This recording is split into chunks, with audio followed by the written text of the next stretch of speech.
News ಫಸ್ಟ್ಗೆ ಸ್ವಾಗತ. ನಾನು ಕಾವ್ಯಶ್ರೀ. ಬಾನಲ್ಲೆ ಮಧುಚಂದ್ರಕ್ಕೆ ಈ ಸಿನಿಮಾದ ಟೈಟಲ್ ಟ್ರ್ಯಾಕ್ ಯಾರಿಗೆ ಗೊತ್ತಿಲ್ಲ ಹೇಳಿ. 90ರ ದಶಕದ ಎವರ್ ಗ್ರೀನ್ ಸಿನಿಮಾ ಅದು. ಬಾನಲ್ಲೆ ಮಧುಚಂದ್ರಕ್ಕೆ ನಟ ಎಂದೇ ಖ್ಯಾತಿ ಪಡೆದಿದ್ದ ಹಾಗೂ ಕನ್ನಡದಲ್ಲೇ ಪರೀಕ್ಷೆ ಬರೆದು IAS ಅಧಿಕಾರಿಯಾಗಿದ್ದ ಕೆ ಶಿವರಾಮ್ ಅನಾರೋಗ್ಯದಿಂದ ಬಳಲುತ್ತಿದ್ದಾರೆ. ನಟ, ರಾಜಕಾರಣಿ, ಮಾಜಿ IAS ಅಧಿಕಾರಿ ಕೆ ಶಿವರಾಮ್ ಪರಿಸ್ಥಿತಿ ಚಿಂತಾಜನಕವಾಗಿದ್ದು ಬೆಂಗಳೂರಿನ HCG ಆಸ್ಪತ್ರೆಯ ICUನಲ್ಲಿ ಚಿಕಿತ್ಸೆ ಪಡೆಯುತ್ತಿದ್ದಾರೆ. 71 ವರ್ಷ ವಯಸ್ಸಾಗಿರೋ ಶಿವರಾಮ್ಗೆ ಕಾರ್ಡಿಯಾಕ್ ಅರೆಸ್ಟ್ ಆಗಿರೋ ಬಗ್ಗೆ ಮಾಹಿತಿ ಲಭ್ಯವಾಗಿದ್ದು ಬಹು ಅಂಗಾಂಗಗಳ ಸಮಸ್ಯೆಯಿಂದಲೂ ಬಳಲುತ್ತಿದ್ದಾರೆ ಎನ್ನಲಾಗ್ತಿದೆ. 1993ರಲ್ಲಿ ತೆರೆ ಕಂಡ ಬಾನಲ್ಲೆ ಮಧುಚಂದ್ರಕ್ಕೆ ಸಿನಿಮಾ ಮೂಲಕ ಚಿತ್ರರಂಗಕ್ಕೆ ಪಾದಾರ್ಪಣೆ ಮಾಡಿದ ಕೆ ಶಿವರಾಮ್ ತನ್ನ ಮೊದಲ ಸಿನಿಮಾದಲ್ಲೇ ಮಿಂಚಿದ್ರು.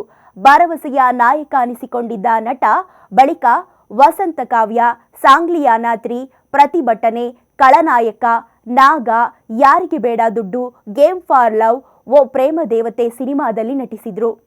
ಟೈಗರ್ ಚಿತ್ರದಲ್ಲಿ ಕೊನೆಯ ಬಾರಿಗೆ ಬಣ್ಣ ಹಚ್ಚಿದ ನಟ ಶಿವರಾಮ್ 2007ರ ಬಳಿಕ ಯಾವುದೇ ಸಿನಿಮಾಗಳಲ್ಲಿ ನಟಿಸಲಿಲ್ಲ.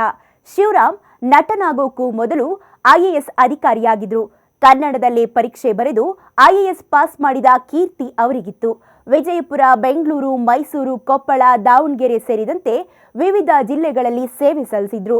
ಬಳಿಕ ಸಿನಿಮಾ ಕ್ಷೇತ್ರದ ಆಸಕ್ತಿಯಿಂದ ಸರ್ಕಾರಿ ಸೇವೆಗೆ ವಿದಾಯ ಹೇಳಿ ಸಿನಿಮಾದಲ್ಲಿ ತೊಡಗಿಕೊಂಡಿದ್ರು. ಬಳಿಕ ಸಿನಿಮಾದಿಂದಲೂ ದೂರಾದ ಶಿವರಾಮ್ ರಾಜಕೀಯದಲ್ಲಿ ಸಕ್ರಿಯರಾಗಿದ್ರು.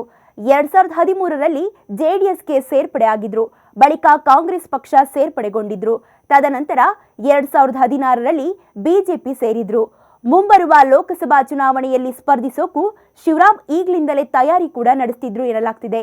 ಚಾಮರಾಜನಗರದಿಂದ ಬಿಜೆಪಿ ಅಭ್ಯರ್ಥಿಯಾಗಿ ಅಖಾಡಕ್ಕೆ ಇಳಿಯಲು ಶಿವರಾಮ್ ಸಿದ್ಧತೆ ಮಾಡಿಕೊಳ್ತಿದ್ರಂತೆ. ಅದಕ್ಕಾಗಿ ಕೆಲ ದಿನಗಳ ಹಿಂದೆ ಕ್ಷೇತ್ರಕ್ಕೆ ಹೋಗಿ ಅದಕ್ಕಂತಲೇ ತಯಾರಿ ಕೂಡ ನಡೆಸಿದ್ರಂತೆ.